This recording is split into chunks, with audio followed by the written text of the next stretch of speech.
যখনই ভর্তা দিয়ে চিতই পিঠা খেতে মন চায় তখনই আমি এই ভর্তাটা বানাই। আর এটা শুধু পিঠেই না, গরম ভাতের সাথে খেতেও দারুণ লাগে।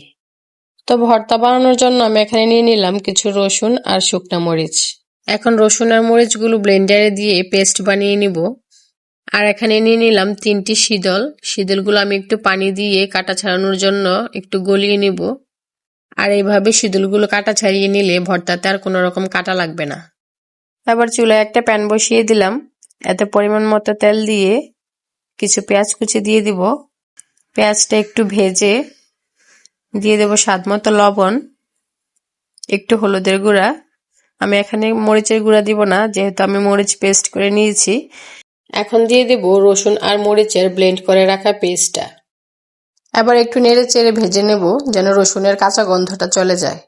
আর এখন দিয়ে দেব কাটা ছাড়িয়ে রাখা সেই শীতলের পানিটা, আর কাটাগুলো আমি ফেলে দিব।